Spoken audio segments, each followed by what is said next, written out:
भुट्टे के पराठे कौन परांठा। तुके गोलगप्पे खाने चल रहे हैं, मेरे तो मुंह में पानी आ गया। डन है ना? तुम लोग ऐसा करो, निकल जाओ, मैं नहीं जा पाऊंगी। Please don't force me. अरे क्यों भाई, तुझे गोलगप्पों से कोई बैर है क्या? मतलब गोलगप्पे खाने से कोई जवान लड़की मना कर दे तो धिक्कार है उसकी जवानी पर।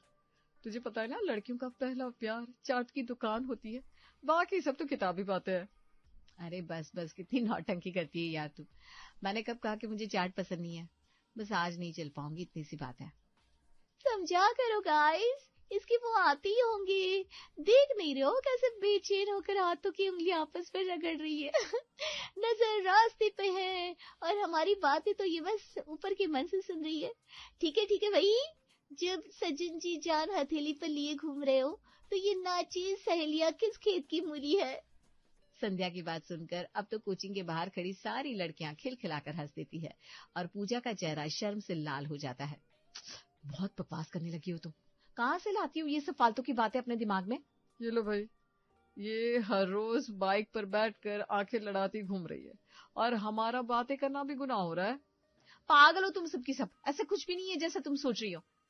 मम्मी ने राहुल को मुझे लेने के लिए भेजा होगा। अब मैं तुम लोगों के साथ गोलगप्पे खाने चली जाऊंगी तो बिना बात यहाँ खड़े खड़े परेशान हो जाएगा बेचारा। बस इसीलिए मैंने कहा कि तुम लोग चली जाओ, मैं घर के लिए निकलती हूँ। अरे भाई, हम भी तो यही कह रहे हैं। राहुल की चिंता में देखो तो सही, कैसे चेहरा मुरझाया जा रहा है बन्नों का। बेचारा 2 मिनट वेट कर लेगा तो पिघल थोड़ी ना जाएगा। सहेलियों की नोकझोंक अभी चली रही थी कि तभी सामने से बाइक पर राहुल आता हुआ दिखाई देता है। लो भाई, आ गए हमारे जीजा जी, अब हम लोगों का कोई काम नहीं है। राहुल, वैसे कल ये छुट्टी पर है तो कल तुम फ्री रहने वाले हो, मुझे घर से कॉलेज के लिए पिक कर लोगे क्या? क्यों? तुझे क्यों पिक करेगा? उसे टैक्सी वाला समझा है क्या? लो भाई, चाय से ज्यादा गर्म तो किटली हो रही है, रहने दे, मैं रिक्शा में चली जाऊंगी। वैसे भी हमारी ऐसी किस्मत कहाँ कि कोई हमें घर से लेने आए। अरे ये सब क्या चल रहा है, कोई मुझे भी बताएगा? अरे तुम चलो ना, इन लोगों की बातों पर ज्यादा गौर करोगे ना तो तुम्हें भी अपने जैसा बना लेंगे ये लोग। मत सुना करो इनकी बातें। चलो मैं जा रही हूँ, बाय। बाय बाय राहुल, कल मिलते हैं। मार खाएगी मुझसे। अरे क्या चल रहा था ये तुम लोगों का? मुझे ऐसा क्यों लग रहा है कि मेरे बारे में बातें हो रही थी? अरे मैंने बोला ना, इन पागल लड़कियों की बातों पर ज्यादा ध्यान मत लगाया करो। सबकी सब दिमाग से पैदल है, तिल का ताड़ बना देती है। इनकी बातों में आती ना तो कॉलेज के सारे लड़कों के साथ लिंकअप कराकर 2-2 बार ब्रेकअप भी करा चुकी होती है अब तक। जिसके साथ भी हाय हेलो कर लो, अगले दिन पूरे कॉलेज में उसके साथ लिंकअप की खबरें उड़ने लगती है। ये सब ना पागल है, और कोई काम तो है नहीं, खाली बैठे बैठे बस अफवाहें उड़ती रहती है। अच्छा, लेकिन मुझे लगा। क्या लगा तुम्हें? कुछ नहीं, ये देखो बुक स्टोर आ गया, तुम्हें कुछ बुक्स लेनी थी ना, ले लो, मैं बाइक रोक लेता हूँ। पूजा ने बाइक से उतरकर कुछ किताबें खरीदी और फिर दोनों घर की तरफ निकल गए। पूजा शर्मा, जो सरोजिनी कॉलेज के मकान नंबर 13 में अपने मम्मी पापा और भाभी के साथ रहा करती थी। मकान नंबर 13 के बगल में था मकान नंबर 12, जिसमें राहुल पटेल अपने पूरे परिवार के साथ रहता था। राहुल और पूजा बचपन के साथी थे, साथ साथ खेलकर बड़े हुए थे, लेकिन जैसे ही बचपन बीता और वे जवानी की दहलीज पर पहुंचे, एक अनकही सी झिझक दोनों के बीच पनपने लगी थी। कुछ साल पहले राहुल 1 साल पहले 12वीं पास कर चुका था और शहर के एक अच्छी डिग्री कॉलेज से बिजनेस मैनेजमेंट की पढ़ाई करने लगा था। पूजा की 12वीं पूरी होने के बाद उसके कॉलेज में एडमिशन के बारे में घर में चर्चा चल रही थी। पूजा बेटा, क्या करने की इच्छा है तेरी? बीए करना हो तो गर्ल्स कॉलेज में एडमिशन करा देते हैं, वहां से डिग्री ले लो। कमाल करते हैं जी आप, बीए क्यों करेगी? आजकल सिंपल बीए कौन करवाता है? अरे कोई प्रोफेशनल कोर्स करवा दीजिए ना इसे। देखा नहीं, पड़ोस वाले पटेल भाई साहब ने राहुल को बिजनेस मैनेजमेंट में एडमिशन दिलवाया है। आप ऐसा करिए, इसका भी ना उसी कॉलेज का फॉर्म भरवा दीजिए, इसका भी नंबर आ जाएगा तो उसी कॉलेज से ये भी पढ़ाई कर लेगी। अरे मम्मी, लेकिन हमें एक बार पूजा की पसंद के बारे में पूछ लेना चाहिए। क्यों पूजा? भैया मुझे तो कॉलेज के बारे में उतनी जानकारी नहीं है, आप लोगों को जो समझ में आए उसके हिसाब से देख लीजिए। वैसे मुझे भी लग रहा था कि मैं बिजनेस मैनेजमेंट नहीं बल्कि। अरे छोड़िए ना इसे, कमाल करते हैं आप लोग। पटेल भाई साहब ने बिना सोचे समझे तो अपने बेटे का एडमिशन कराया नहीं होगा। अरे सब सोच समझ के ठोक बजा कर ही पढ़ने भेजा होगा ना अपने बेटे को। और फिर अपने पड़ोस का बच्चा वहां पढ़ता है तो अच्छा ही है ना, हम लोग भी चिंता मुक्त रहेंगे, आराम से उसी के साथ कॉलेज में आना जाना भी कर लेगी। मम्मी लेकिन क्या जरूरत है राहुल के साथ जाने की, मैं अपना देख लूंगी ना। बेटा आजकल तुझे पता है अकेले लड़कियों को इतना दूर जाना कोई सेफ नहीं रहता, और वैसे भी आज तक कभी अकेले घर से बाहर निकली है क्या तू? कोई अपना इंसान आसपास रहता है ना तो सेफ्टी रहती है। तू बच्ची है, अभी तुझे ये सब बातें समझ में नहीं आएगी। हम तेरे माँ बाप है, हम तो तेरा भला ही सोचेंगे ना बेटा। मम्मी मेरी इतनी सारी सहेलियां हैं, उनके साथ आ जाया करूंगी ना। मुझे तो ये समझ में नहीं आ रहा बेटा कि राहुल के साथ आने जाने में समस्या क्या है। अरे भाई अपना ही बच्चा है, बचपन से एक साथ खेल कूद करके बड़े हुए हो, अच्छी खासी दोस्ती है तुम्हारी उसके साथ, समय से सुरक्षित घर पहुंचा दिया करेगा, इससे अच्छी बात क्या होगी। चलो तो फिर तय रहा, कल मैं एडमिशन का फॉर्म ले आता हूँ। कुछ दिन बाद, अरे पूजा सुनो। राहुल की आवाज सुनकर पूजा के कदम रुक गए। मम्मी बता रही थी तुमने भी मेरे वाले कॉलेज में एडमिशन ले लिया। बचपन से पीछा कर रही हो तो कॉलेज में भी मेरा पीछा करते करते आ गई क्या? इरादा क्या है मैडम? कैसी बात कर रहे हो तुम? मैं तुम्हारा पीछा क्यों करूंगी? वो तो मम्मी पापा ही हमेशा मेरे पीछे पड़े रहते हैं। जिस भी कोचिंग या स्कूल में तुम पढ़ते हो ना, मेरा भी एडमिशन वहीं कर देते हैं। मुफ्त का सिक्योरिटी गार्ड जो मिल जाता है उनको। तुम्हें मेरे सिक्योरिटी गार्ड बनने से कुछ प्रॉब्लम है क्या? नहीं ना, अगर तुम्हें प्रॉब्लम होगी तो मैं मना कर दूंगा, कोई और सिक्योरिटी गार्ड ढूंढ लेना। कैसी फालतू बात कर रहे हो तुम मुझसे? मैं बताऊं क्या मम्मी को? अरे नहीं नहीं, तुम तो छोटी छोटी बातों पर बिगड़ जाती हो यार, मैं मजाक कर रहा था। चलो अच्छा ही हुआ तुमने यहाँ एडमिशन लिया, कॉलेज में पढ़ाई बहुत अच्छी है और प्लेसमेंट भी अच्छा मिल जाता है, एडमिशन लेकर डिसअपॉइंटमेंट नहीं होगी। नोट्स वगैरह में हेल्प की जरूरत होगी तो वो भी मैं कर दूंगा। आंटी को बोलना कि राहुल पूरे 3 साल बहुत काम आने वाला है उनके इसलिए कल मेरे लिए गाजर का हलवा बनाकर तैयार रखे। मुझे क्या अपना मैसेंजर समझ कर रखा है तुमने? तुम्हें बहुत शौक है ना मेरी मम्मी की चमचागिरी करने का, तो जाकर आंटी आंटी कहकर उनके सामने दुम हिला दो और बनवा लो उनसे गाजर का हलवा। वैसे भी मेरी चॉइस घर में पूछता कौन है? मम्मी को तो तुम्हारे आगे कुछ नजर ही नहीं आता, जब देखो तब राहुल राहुल के गुण गाती रहती है। कॉलेज में एडमिशन मुझे लेना था और घर में किसी को मेरी चॉइस की पड़ी नहीं थी। बस सबको ये नजर आ रहा था राहुल जिस कॉलेज में पढ़ता है ना, मुझे भी उसी कॉलेज में पढ़ना चाहिए। अब मैं इतना अच्छा हूँ तो इसमें मेरी क्या गलती? बस तुम्हें मेरी अच्छाई नजर नहीं आती, हमेशा मुंह सड़ाए रहती हो। अच्छा इतना ही बुरा है ना मेरा मुंह, तो बात क्यों कर रहे हो मुझसे? जाकर मम्मी से मोहल्ले की आंटियों की तरह चुगलियां लगाओ ना, वैसे भी तुम्हारा ठिकाना वही है। पूजा और राहुल दोनों ने ही एक ही कॉलेज में एडमिशन ले लिया था। दोनों साथ कॉलेज आने जाने लगे थे, मिलते जुलते, दोनों के कुछ कॉमन फ्रेंड्स भी बन गए थे। कुछ समय यूं ही बीत गया। एक दिन, मम्मी मुझे अकाउंट्स में कुछ खास समझ में नहीं आ रहा, मुझे ऐसा लग रहा है कि मुझे अकाउंट के लिए कोचिंग लगा लेनी चाहिए। अरे तो राहुल है ना, वैसे भी तुझसे क्लास में आ गए वो, उससे हेल्प ले लिया कर।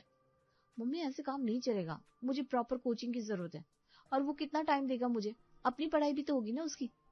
हाँ तो मैं उसे अभी बुलाती हूँ, राहुल बता देगा पता करके कोई अच्छा सा कोचिंग हो तो वही कोचिंग लगवा लेना बस। हद होती है मम्मी, हर बात के लिए बस राहुल को बुला लेती हूँ, राहुल को बुला लेती हूँ। अरे थोड़ा भरोसा अपनी बेटी पर किया करो ना। मैं कोचिंग देख लूंगी अपने आप, बस पैसे दे दो आप। मेरी सारी फ्रेंड्स जा रही है, मैं भी वहीं ज्वाइन करूंगी। अरे बेटा लेकिन कोचिंग का टाइम क्या रहेगा? एक तो तुम्हारे पापा ने ये शहर से बाहर मकान बनवा रखा है, आधी मुसीबत की जड़ तो यही है, ना ऑटो मिलता है ना रिक्शा, कैसे जाओगी तुम कोचिंग के लिए? टेंशन की बात नहीं है मम्मी, कॉलेज से सीधा कोचिंग के लिए निकल जाया करूंगी, वापसी में भी कुछ न कुछ इंतजाम हो ही जाएगा। तो रुक जा, मैं एक बार राहुल से बात कर लेती हूँ। पूजा के लाख मना करने के बाद भी 5 मिनट के अंदर राहुल पूजा और पूजा की मम्मी के सामने खड़ा हुआ था। राहुल बेटा आज शाम को छोले भटूरे बना रही हूँ, खाएगा ना तू? हाँ आंटी खा लूंगा, छोले भटूरे तो वैसे भी पसंद है मुझे। तो फिर ठीक है, डिनर बन जाएगा ना तो मैं तुम्हें आवाज लगा दूंगी। अच्छा बेटा ये कोई कोचिंग क्लास ज्वाइन करने के लिए कह रही है, अब ये अपने आप चली तो जाएगी, बस वापसी में अगर तू इसे ले आएगा तो बड़ा अच्छा होगा, हेल्प हो जाएगी हमारी। अच्छा ठीक है ना, मैं ले आया करूंगा, कोई बात नहीं। और पूजा तू भी कोचिंग से जो पढ़कर आएगी ना, थोड़ी देर बैठ कर राहुल को भी बता दिया कर, तू कोचिंग पढ़ रही है, उसका कुछ फायदा इसे भी तो मिलना चाहिए। ठीक है। हर बार की तरह इस बार भी बिना कुछ सोचे समझे पूजा की मम्मी ने राहुल को उसे कोचिंग से लाने और छोड़ने की जिम्मेदारी सौंप दी। राहुल का चुलबुला स्वभाव, गाहे बगाहे चुहलबाजी करना, अब सहेलियों का उसे राहुल का नाम लेकर चढ़ाना, धीरे धीरे पूजा के मन में एक अजीब सी गुदगुदी पैदा करने लगा था। पूजा को समझ में नहीं आ रहा था कि उसे राहुल के साथ की आदत पड़ गई है या उन दोनों के बीच में कुछ और है जो दोस्ती से बढ़कर है। पूजा ये तेरी नोटबुक ले गई थी ना, इससे तेरी चोरी पकड़ी गई है। मेरे हाथ पे कुछ ऐसा लग गया है जिससे मैं एक बहुत बड़ा धमाका करने वाली हूँ। अरे लेकिन मेरे इस नोटबुक में तो ऐसा कुछ भी नहीं था। क्या पता लग गया तुझे? डोंट टेल मी, वो चिट्ठी तूने नहीं पढ़ी थी क्या? राहुल का लव लेटर था इस नोटबुक पे, और तू ऐसे अनजान बन रही है जैसे तुझे इस बारे में कुछ पता ही नहीं है। पूजा संध्या की बात सुनकर हैरान हो गई। क्या बात कर रही है यार, राहुल और लव लेटर? नहीं नहीं, ऐसा नहीं हो सकता, झूठ बोल रही है ना तू, मजाक कर रही है ना मेरे साथ? प्लीज दिखाना क्या लिखा था उस लेटर में। अरे छोड़ ना, जब तुझे राहुल में कोई इंटरेस्ट ही नहीं है और तेरी तरफ से उसके लिए कोई फीलिंग ही नहीं है तो लेटर पढ़कर क्या करेगी? अब तेरी तरफ से इस चिट्ठी का जवाब मैं लिख दूंगी और अच्छे से समझा दूंगी उसे कि आगे से ऐसी फालतू की बातें ना तो सबके सामने किया करे, वरना उसकी शिकायत कर दूंगी। तो कोई शरीफ लड़की किसी लड़के को दोस्त समझ ले, ये लड़के अपनी हद ही भूल जाते हैं, पता है? अरे तेरा दिमाग खराब है क्या? क्या बकी जा रही है? ये सब लिखने की क्या जरूरत है?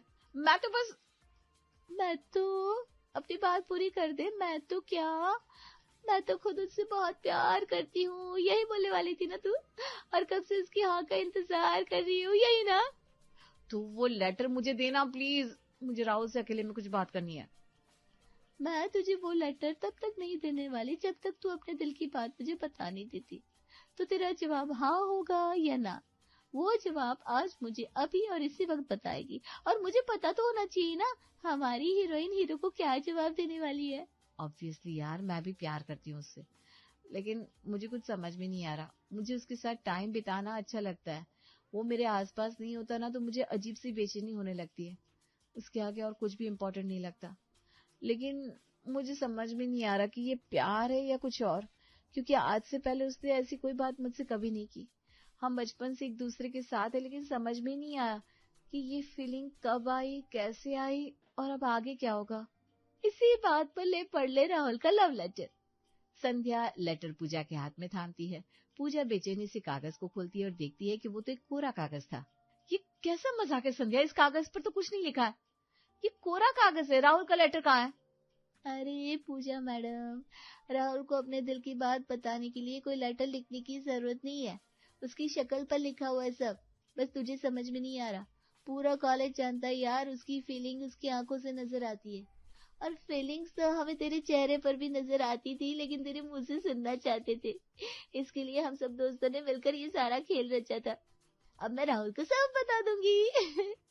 खुशी से पागल ना हो जाए वो कहीं, क्योंकि तुम दोनों बेवकूफ तो सामने से एक दूसरे को कुछ कहने वाले हो नहीं। इतने सालों से एक दूसरे के साथ घूम रहे हो, लेकिन तुम्हें ये नहीं पता कि तुम दोनों के बीच में रिश्ता क्या है। संध्या प्लीज राहुल को ये सब मत बताना। माना कि मैं राहुल से प्यार करती हूँ, लेकिन मैं उसे ये सब नहीं बता सकती। अरे यार, वो क्या सोचेगा मेरे बारे में? वैसे ही मम्मी दिन भर उससे फेवर मांगती रहती है, अब मैं अपनी फीलिंग्स उसके ऊपर थोप नहीं सकती। तू प्लीज उसे कुछ नहीं बताएगी। पूजा अपनी धुन में बोलती चली जा रही थी।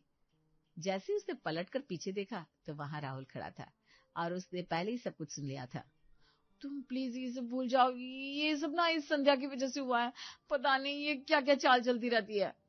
पूजा का चेहरा शर्म से लाल हुआ जा रहा था। वो दौड़कर वहां से कुछ दूर जाकर खड़ी हो जाती है। अचानक से पूजा को अपने पीछे से हॉर्न की आवाज सुनाई देती है। अब घर नहीं चलना है क्या? आओ बैठ जाओ। आज पहली बार पूजा के पांव बाइक पर बैठते हुए कांप रहे थे। दिल में ऐसी हलचल मची थी माना किसी ने उसकी कोई चोरी पकड़ ली हो। मैं नहीं जानता तुम्हारे दोस्तों ने तुमसे क्या कहा, और जो कुछ मैंने सुना वो सब सच था या तुम सहेलियों का आपस का कोई मजाक, लेकिन आज मैं तुम्हें अपने मन की बात बताना चाहता हूँ। मैं कोई बेवकूफ नहीं हूँ जो इतने सालों से तुम्हारा ड्राइवर बना घूम रहा हूँ, और इतना चटोरा भी नहीं हूँ कि तुम्हारी मम्मी के हाथ के छोले भटूरे और गाजर का हलवा खाने के लिए तुम्हारा बॉडीगार्ड बन जाओ। वजह बिल्कुल साफ थी, बस तुमने कभी देखना ही नहीं चाहा। अपने दिल पर हाथ रखकर बताओ, क्या मैंने अपने दिल की बात तुमसे कहने की कभी कोशिश नहीं की? लेकिन तुम सच्चाई से न जाने कब से भाग रही हो। मेरा पीजी खत्म हो गया है, मैं जॉब ढूंढ रहा हूँ। अगले साल तुम भी पोस्ट ग्रेजुएट हो जाओगी।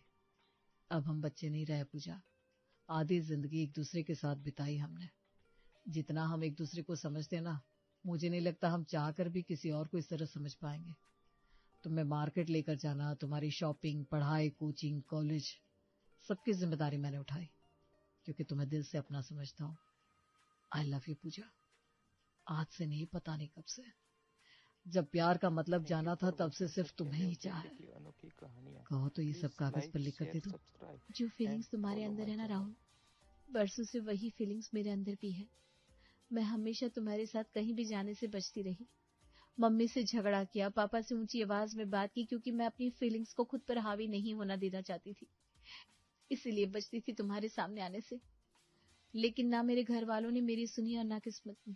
हर बार जबरन मेरा हाथ तुम्हारे हाथ में थमा दिया गया और मुझे तुम्हारे ही कदमों पर चलना पड़ा। पता नहीं क्यों अजीब सी घबराहट होती है मुझे अलग होने की बात सोचकर। हमेशा यही सोचती रही कि अभी तो तुम्हें अपने दिल की बात भी नहीं बताई। अगर अभी से तुमसे अलग होने की बात सोचकर इतना घबरा जाती हूँ, तो अगर सच में हम दोनों किसी रिश्ते में बंध गए तो फिर एक दूसरे के बिना कैसे जी पाएंगे? अरे पगली, तो एक दूसरे के बिना जीने की जरूरत क्या है? हम साथ साथ जिएंगे ना। बहुत जल्दी जॉब होगी मेरे हाथ में। तुम भी चाहो तो नौकरी कर सकती हो। अपनी जिंदगी अपनी शर्तों पर जिएंगे हम। बोलो, दोगी मेरा साथ? हाँ राहुल, मुझे भी तुमसे प्यार है, मैं तुम्हारे साथ हूँ। आज बाइक सड़क पर आगे नहीं बढ़ रही थी, बल्कि बीच सड़क बाइक रोककर दोनों एक पेड़ के नीचे खड़े होकर खुलकर एक दूसरे से अपने दिल की बातें कर रहे थे। तभी अचानक पूजा को बाइक पर उसके पापा सामने से आते हुए नजर आते हैं। क्या बात है बेटा, गाड़ी खराब हो गई है क्या? तुम लोग यहाँ क्यों खड़े हुए हो? एक्चुअली मैं गाड़ी बंद हो गई थी, मैं एक बार और ट्राई करता हूँ, शायद अब की बार स्टार्ट हो जाए। राहुल बाइक स्टार्ट करता है और बाइक स्टार्ट हो जाती है। पूजा और राहुल घर के लिए निकल जाते हैं। पापा को देखकर मेरी तो सिट्टी पिट्टी गुम हो गई थी। कुछ समझ में नहीं आ रहा था कि क्या जवाब दूं। अच्छा हुआ तुमने संभाल लिया, वरना पता नहीं मेरे मुंह से क्या निकल जाता। आदत डालो और अभी से सोचना शुरू कर दो कि अपने घर वालों को कब और क्या बताना है। ज्यादा टाइम नहीं है तुम्हारे पास, क्योंकि मैं ज्यादा दिन रुकने वाला नहीं हूँ। राहुल की बातों से पूजा के मन में एक अजीब सी खुशी की लहर दौड़ पड़ी थी। आने वाले कल के सुंदर सपने सजा लिए थे उसने। लेकिन क्या पूजा और राहुल का बचपन का ये साथ जीवन भर रहने वाला है, या जिंदगी अभी कोई और रंग दिखाएगी? जानने के लिए जुड़े रहिए कहानी के अगले भाग में।